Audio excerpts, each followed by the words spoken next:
Thanks so much, Pam. That was Pam Ball with Bob Delaney. He's been the MPP since 2003, and you can see the passion that he brings to his purpose.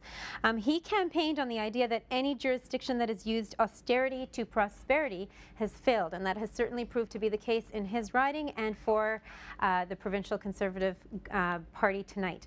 I am going back to Joe Harnick, who's been waiting for us for some time. Joe, thank you so much for all your patience tonight. There have been a lot of developments during the time that from the time we started our interview until now. No problem. So now you know that we're getting a Liberal majority government, and you were talking about the transit plans of the Liberals being most aligned with the kind of needs that this region has. So let's get into specifics a little bit and talk about, for instance, the Huron-Ontario line. They have committed support to it, both in their budget and vocally. They have been very loud and clear about that. But we had a guest earlier today saying every government that comes in for the last X number of years, and he was saying for the 17 years he's lived here, it's resulted in nothing. Are we going to get shovels in the ground this time? I think we're at a point where we need to. I think, my organization was founded partly that we want to see action. I think the public has hit a point where they need to see this action, and I think one of the things that this government's going to have to do is deliver on some of these projects. Infrastructure projects take a very long time to deliver on. Finally, for instance, we're going to have the link opening next year out to the airport between Union Station and the airport. That'll be one step. That doesn't so much help the residents so much as business travelers. But I think we're going to have a shovel in the ground in the next couple of years on Huron-Ontario for people to be serious about the project. Same thing on two-way GO train traffic. If we're not going to see at least incremental benefits happening in the next couple of years, 5 years from now or 4 years from now when the majority government comes up for re-election again, I think people will just get angry and want to see results. I think it'll be interesting to see if having a majority government will want to make them more bold on how they're going to fund transit. So, I think a lot of people are talking about, maybe on the economic side of things, there maybe wasn't a lot of realism in a lot of the campaigns. And I think you could fault each of the campaigns for different parts of not being realistic. And I think this will be interesting to see if we have a more serious adult conversation about how we're going to raise money for transit. Well, I think there was a couple of problems initially for Kathleen Wynne, but she was willing to stake the survival of her government on two issues as I see it: the Ontario Retirement Pension Plan and dedicated fund for transit. And I think early on it became very clear that transit was quite important to her. So let's see if they do deliver in the next 4 years. How difficult, shovels in the ground is one thing. How difficult is it to get more service onto the Milton line, the GO line? Everybody's talking about two-way all day so that people aren't stranded for half a day if they miss a GO train. How is that an easier transit problem to fix? It has its own challenges. I think the primary challenge actually would be negotiating with CP or CN Rail, which partly a federal jurisdiction, to be honest. The other thing is there's some logistical challenges building Joe, a few bridges. So I'm sorry, finish that thought really quickly and wrap it up, but yeah. We are going to Kathleen Wynne, who's about to speak. Yeah, there's a few logistical challenges on that, but I think you'll also see this coming up in the municipal races that are coming up as well. I think this is going to be a big one in both Brampton and Mississauga. Okay, I don't know if you're going to hang tight anymore. If you still have patience with us, please do stick around. But I can I'm hearing the din of the headquarters where Kathleen Wynne is just arriving to make her victory speech, which came quite a bit earlier than everybody anticipated. And it's given her a very clear mandate. Now, when she was first elected the leader of the Liberal Party back in January of 2013, there were a lot of complaints about her not having a clear mandate because she was never the elected premier. Well, I think she's putting those concerns to rest tonight. She's come out with this from this election with 58 seats. And she's been given a clear mandate by the people of Ontario. She won her own riding of Don Valley West quite early in the evening. Now, going into this election, there were so many conflicting polls about who was going to come up ahead that it really felt like it was going to be more of a nail-biter than it turned out to be. This is a no-contest victory for Kathleen Wynne. She staked her political future on a couple of bold ideas. that are going to cost Ontarians money, but that are forward-looking and some might say visionary. The Ontario Retirement Pension Plan, which she says is necessary for the roughly 3 million Ontarians who don't have any coverage with their workplaces. It's going to be mandatory if they put it in place. They say they're going to do that by 2017. And of course, transit, as I was just speaking to with Joe Hornick from the Western GTA Summit. She has dedicated in her budget $29 billion to transit, 15 of which would be dedicated to the GTHA, which includes our region, of course, and 14 of which would be distributed to projects, infrastructure projects around Ontario. That's a very happy-looking Kathleen Wynne with her partner right behind her. She is the first female Premier of Ontario and the first elected female Premier of this province.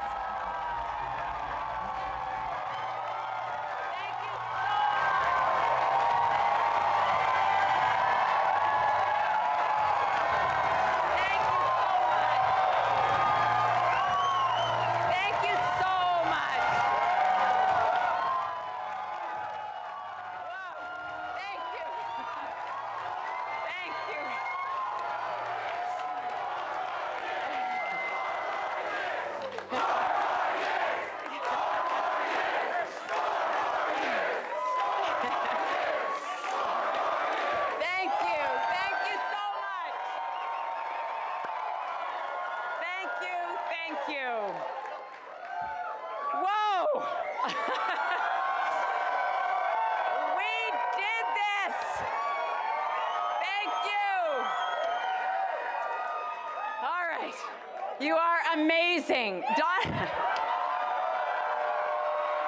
I just have to say, however, Don Valley West is the loudest.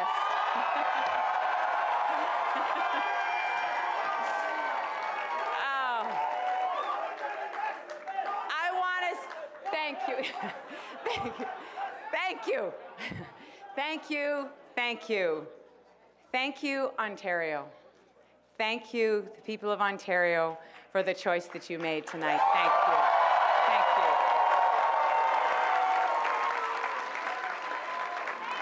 you. You did it. You voted for jobs. You voted for growth. Thank you for voting to build Ontario up. Thank you.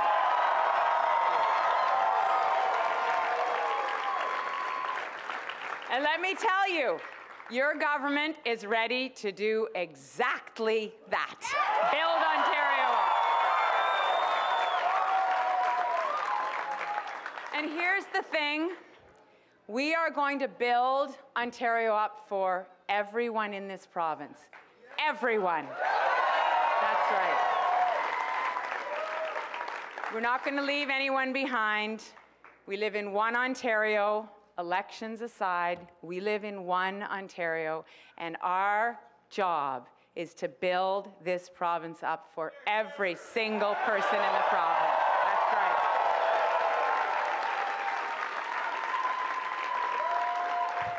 Merci l'Ontario.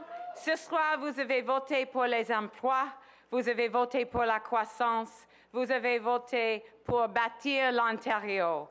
Et laissez-moi vous dire quelque chose. Votre gouvernement libéral majoritaire est prêt pour ça. Nous allons bâtir un futur solide pour tous les Ontariens. Tous les Ontariens.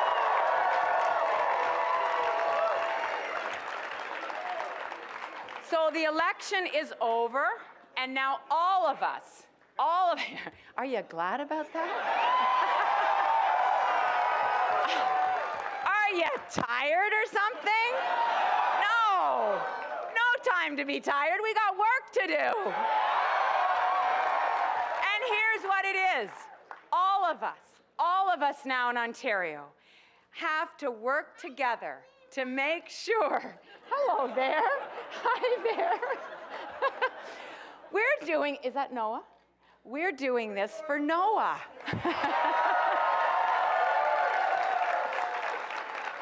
We're doing this for Noah.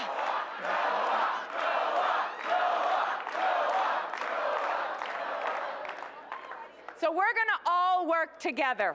We're going to all work together across Ontario to make this the best place to live, to make this a better place to live and work and raise a family. That's right. But I want to say this. We're having a very good night here, but I know that there are candidates and there are volunteers all over this province who worked just as hard as you did for the last 38 days. And they didn't get the outcome that they wanted. But I want to thank them on behalf of all of the people of Ontario for everything that they did and for their commitment. Absolutely.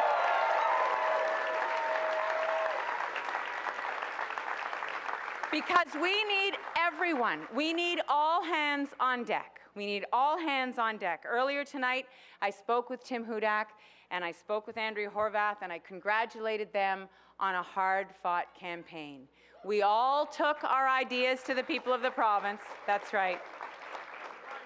We all took our ideas to the people of the province. We debated them. We talked about them in all corners of the province. And the province and the democracy in this province is stronger for that process. And I want to thank them both.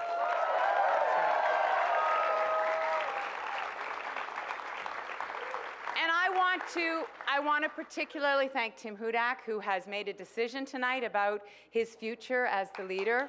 I want to thank him. I want to thank him for his leadership and for his years of service to his party and to the province, and to wish him all the very best as he goes into the next phase of his life. And now I want to thank all of you from the bottom of my heart. Thank you.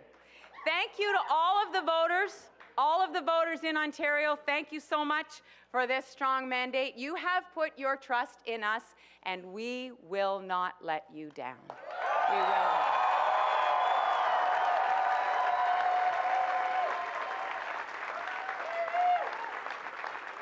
You have put your trust in us to move this province forward and to do that with integrity. And we will not take you for granted. We will not take you for granted. So tonight's results took a strong, strong team to get us here. And I want to thank every single one of you who was involved in this campaign. I know how hard you've been working. I know how little sleep you've had. And I want to thank you and your families for that sacrifice. Thank you very much.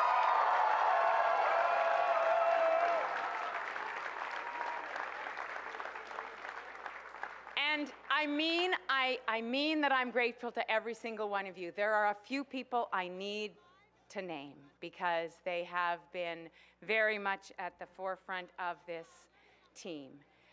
I first have to thank Jane, my partner, Jane.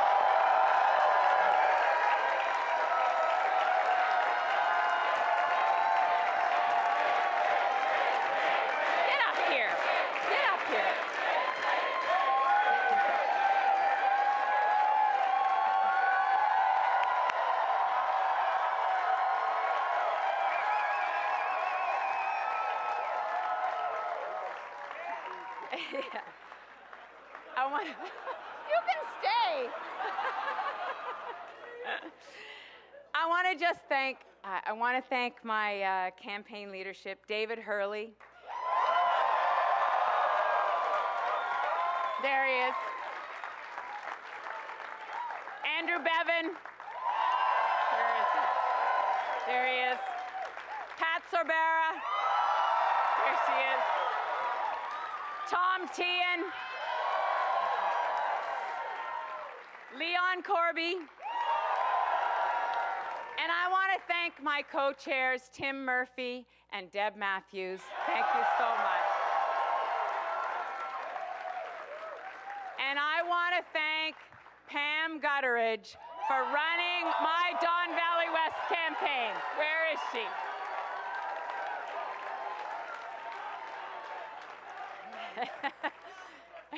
Yes. I want to thank all of our candidates, every single one of our 107 candidates. They are a fantastic group of people, whether they got the outcome tonight that they wanted or not. I am so proud to have been part of that team. Thank you to every one of our candidates.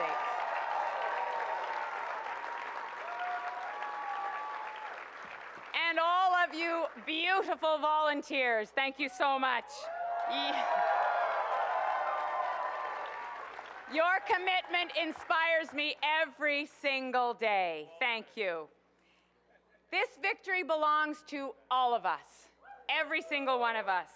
And I am so proud to be standing in front of you as the first woman to ever have been elected as the Premier of Ontario.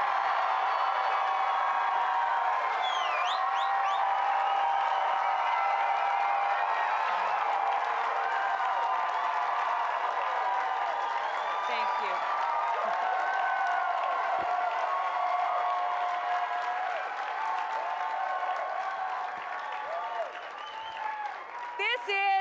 This is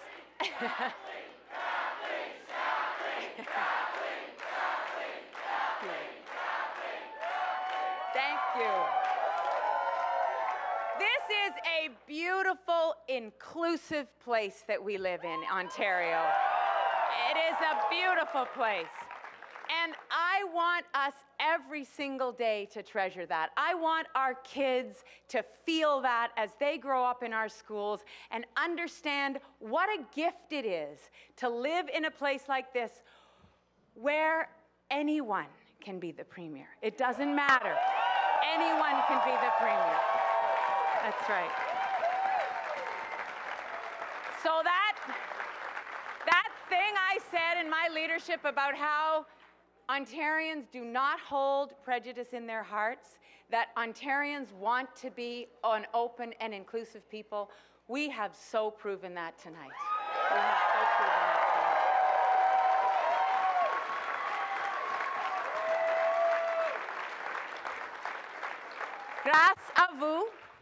Grâce à vous, nous sommes rentrés dans les livres d'histoire ce soir. Je suis fière d'être devant vous en ce moment, la première femme à être élue Première ministre de l'Ontario.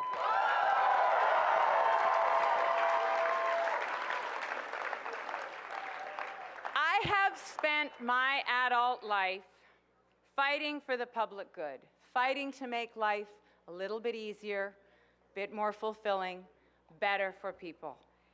And I am not going to stop that. Not ever. Not ever. You all know I'm a runner.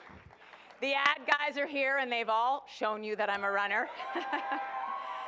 And you know, when you're running a race, you look past the finish line. You have to run through the finish line, and that's what we're doing, because the hard work is now going to start. Because now we've got to move to implement our plan. Tomorrow I'll be calling on the Lieutenant Governor. I'll ask him to convene the new legislature as soon as possible, within 20 days. That's right. And within 20 days, we will take our budget, the plan that the people of Ontario endorsed tonight, we will take that plan to the legislature.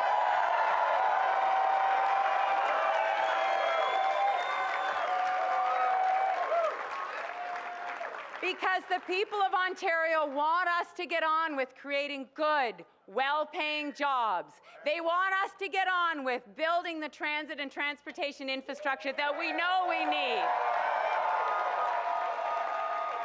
They want us to get on with making sure that full-day kindergarten is available to every 4- and 5-year-old, everyone,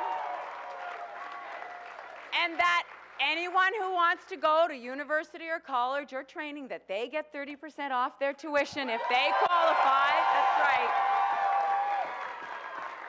And they want us to get on with setting up an Ontario retirement pension plan so people can retire with dignity and security. Comme votre Premier ministre, je vais lutter pour toutes les personnes ici et toutes les personnes que j'ai rencontrées à travers la province et les millions de gens que je ne pourrai jamais rencontrer. Je lutterai pour la sécurité et les opportunités pour tous. Et je vais travailler pour engager votre confiance tous les jours. With this mandate, I will fight for every person in this room and every person that I have met across the province and the millions that I may never meet. But I will fight for them every day to make sure that they have access to the opportunity and security that they richly deserve. And I will work every day to earn and keep the confidence of the people of Ontario. Thank you so much. Merci beaucoup. Merci beaucoup.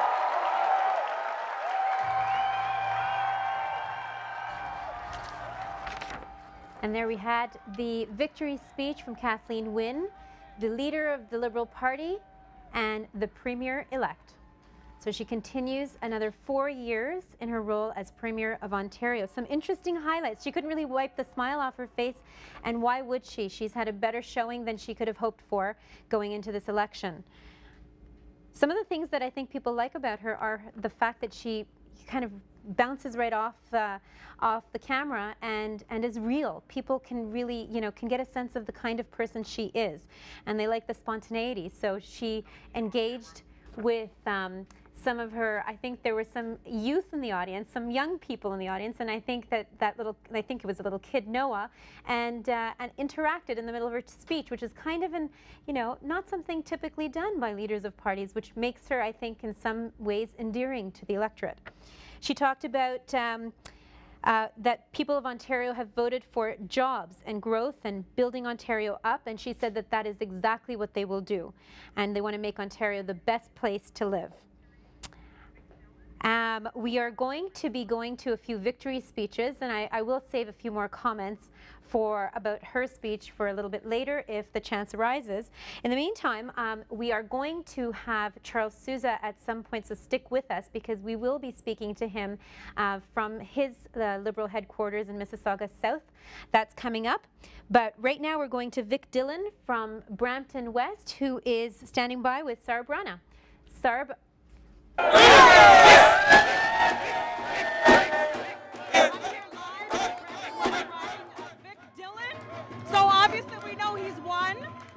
How are you feeling right now?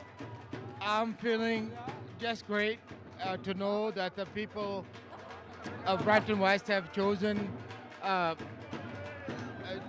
government that stands for great healthcare and great. So what were you thinking this morning at the last neck of the race? What were your thoughts? Well, I was just thinking that what other candidates were thinking, that this would be a low turnout, and I made sure that I have my team ready to get our votes out, and I think that's what happened. I know you've got a fantastic base of supporters here. What do you want to say to all your supporters and fans? I just want to say thank you. I love you, and I promise to continue to serve you guys as individuals, as well, on the bigger issues that affect Brampton West. So the work begins tomorrow morning, I guess? Absolutely, absolutely. It works right now, to be honest with you. All the best, congratulations. Thank you. So we're reporting live from the Brampton West riding of Vic Dillon. He's obviously won his riding, and his supporters, as you can see, are overwhelmed. Back to you, Niru. Thank you so much, Sarah, bringing us the sounds of victory from Brampton West, where Vic Dillon has just been re-elected for, I think, the third time consecutively. He's been there since 2003. We are now going to Dufferin-Caledon, where a different victory speech for Sylvia Jones, the only PC candidate that has been re-elected in that riding. Thanks, Niru. I am here with Sylvia Jones, who has won for the third time for the Progressive Conservatives in the Dufferin-Caledon region. Now, Sylvia, it was a bit of a close race. Is that something you were expecting?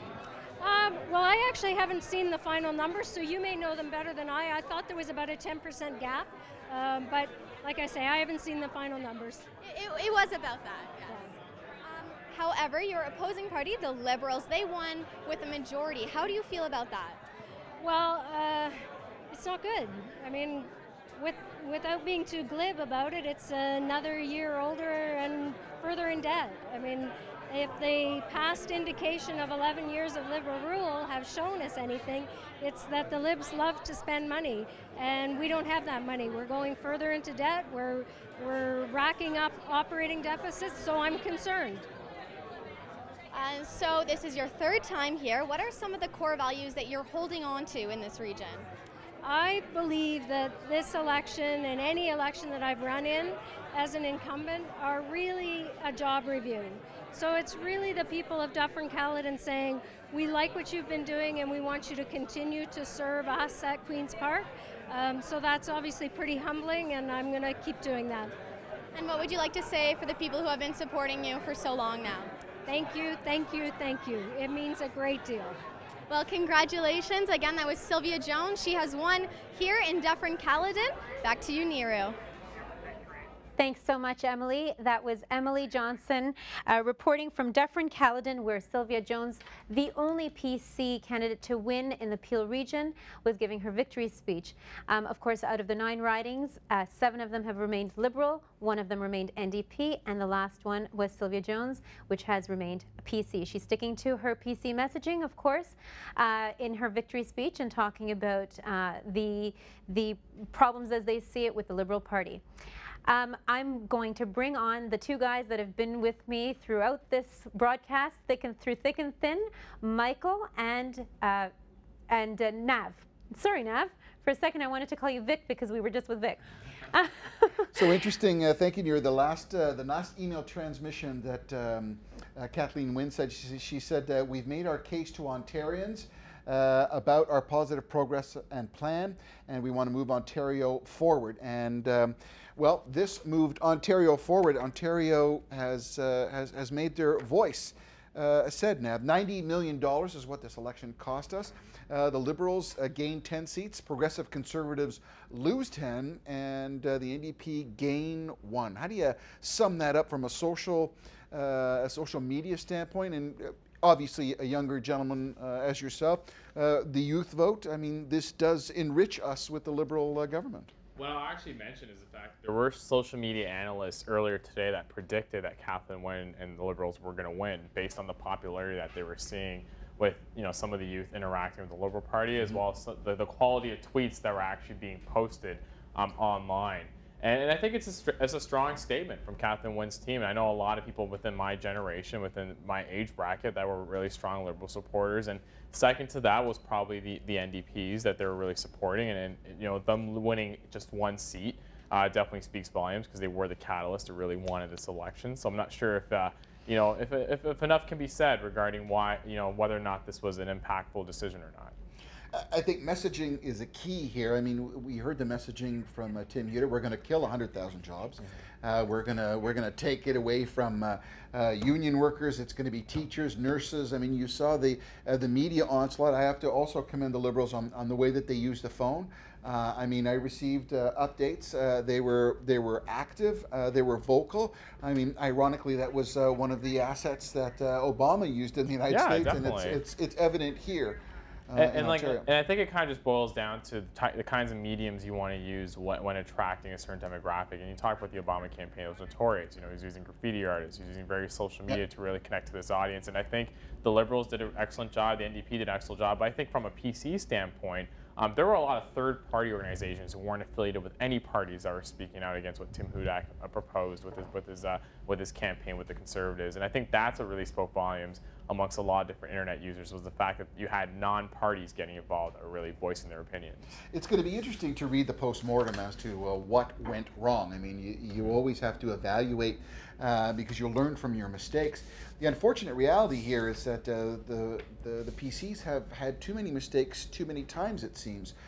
Some would say that it's not mistakes. It wasn't the right optics. It wasn't the right message, and it wasn't what the people of Ontario wanted, and that's pretty evident in the results. So I'm not suggesting that Ontario made a mistake.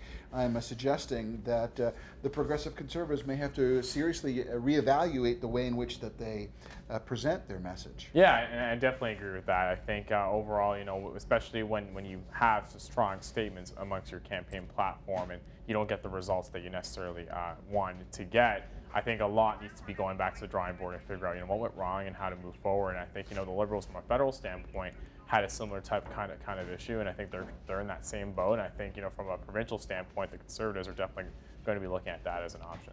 Yeah, I think it's going to be interesting to see who the next generation of progressive Conservative leader is going to be, because he or she is going to definitely have a challenge on their hand. Losing 10 seats is quite something, going from a scenario where the Liberals were in a minority government, where the NDP controlled it, and now the Liberals are in firm control. I mean, Andrea, you know, you have to look at Andrea's track record. She's gained a vote. NDP is gaining confidence. So I think that's a positive thing.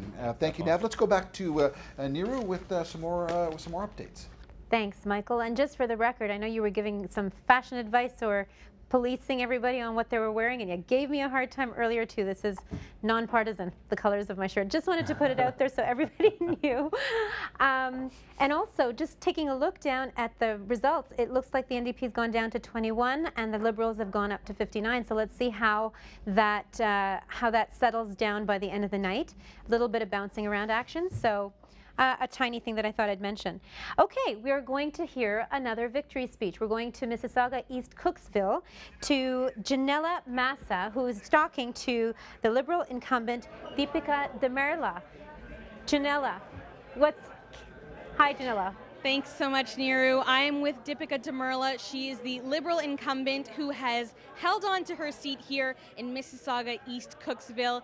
Deepika, congratulations, and tell us how you're feeling tonight. Tired, very excited, and very grateful to the people of Mississauga, East Cooksville. And you know, what were some of your big what were some of the concerns you were hearing from residents when you were out canvassing? What do you think kind of put the Liberals over the top here in this riding? I think it was our message. Our message was that government has a role in leveling the playing field. That was the essential Liberal message, that, you know, government is here to build Ontario, not take it apart. And that message resonated. And you know, it was a good news story for the Liberals overall. You know, they've won the leadership and with a majority. Talk to us about that a little bit. Well, I think it's going to be good for everybody to have 4 years of stability provincially. You know, there does get, I don't know what the voter turnout is, I have to look at it, but it gets a bit much, you know, when you have elections every 2 years.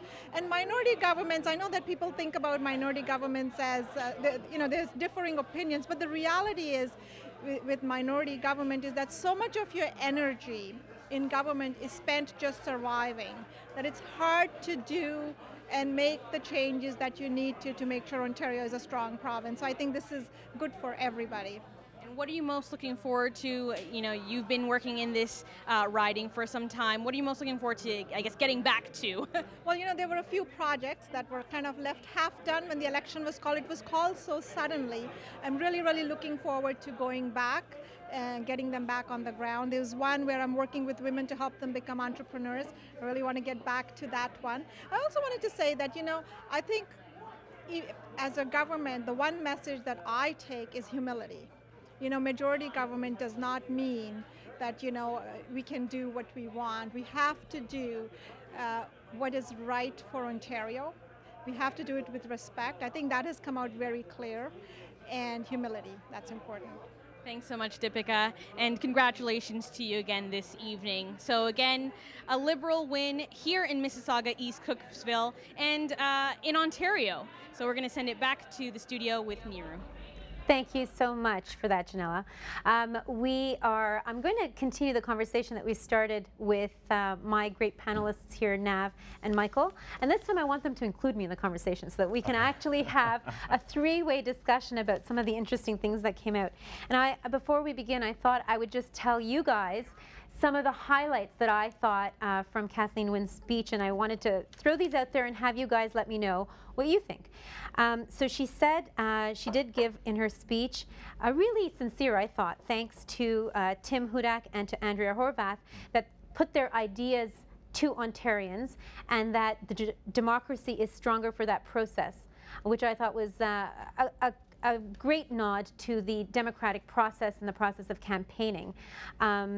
And so I'll get your comments on that in a second. Well, she also said trust in us. So, I mean, that basically extinguishes a lot of the controversy. She says, trust in us. We're not going to take you for granted. And, you know, they're going to take us to the next stage. So trust in us. I mean, that's a strong statement. That she said integrity, right? She says we're going to go forward with, she says, you've put your trust in us. We will not let you down. We will do it with integrity. And I think that that's a direct reference to the scandals that she's had to, I think, address and naturally that she should have. But I think now this mandate gives her, what do you think actually? I mean, I think now, can she look beyond those and actually get to the business of governing this process and implementing her plan?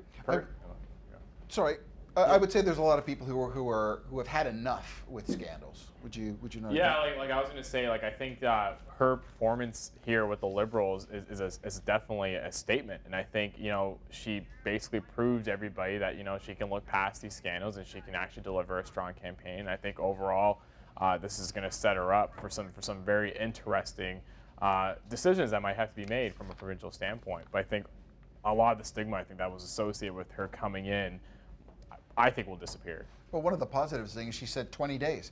20 days we're going to present another budget. We're going to start moving forward. We're going to work for you. We're going to work with you. And we're going to make changes. So yeah, that's important. Did you guys find it a very powerful image that she walked up there as the first female premier of Ontario to a huge roar of applause, and then even had her partner come up? So she's not only the first female premier, but she's also the first female lesbian premier that's come up. And I think, what does that say about symbolism? And I may have to cut you guys off because we've got a live thing coming in a second, but go for it what you can. I think society has matured enough that that's not an element which makes any difference anymore. We're all equal, whether we have partners, spouses, or friends.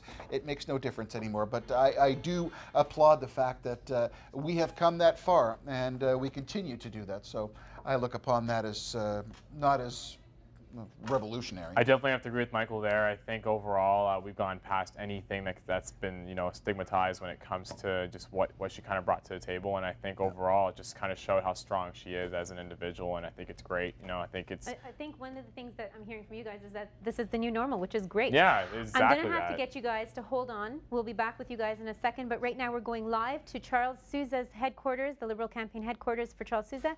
He's giving a scrum, and we have Raquel there. Raquel Rodriguez on site. You know, people, I think, recognize that the decisions that were made were done by all parties. And we recognize that we have to site these power plants more effectively, and that's exactly the legislation we brought forward. And we want to ensure that people are protected. So the communities that are being supported and are being safeguarded, and in the end, we have greater integrity in our system. It is something that we must ensure won't be repeated. Do you think the gas plant scandal, the fact the plant was canceled here in Mississauga South, helped you in the ballot box? Listen, I fight for the community, and this situation occurred prior to me even being elected, and when I did come into office, I said, listen, I'm going to support our communities and recognize that we need to improve our environment while providing integrity in the system, and that's what I've done.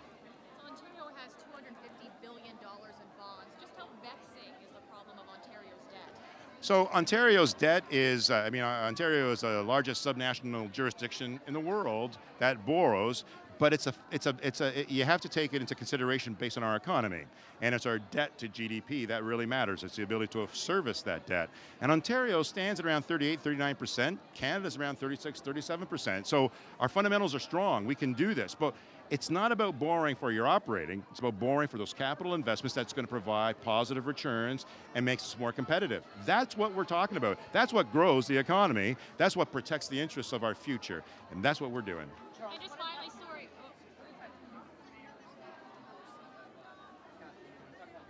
Yeah.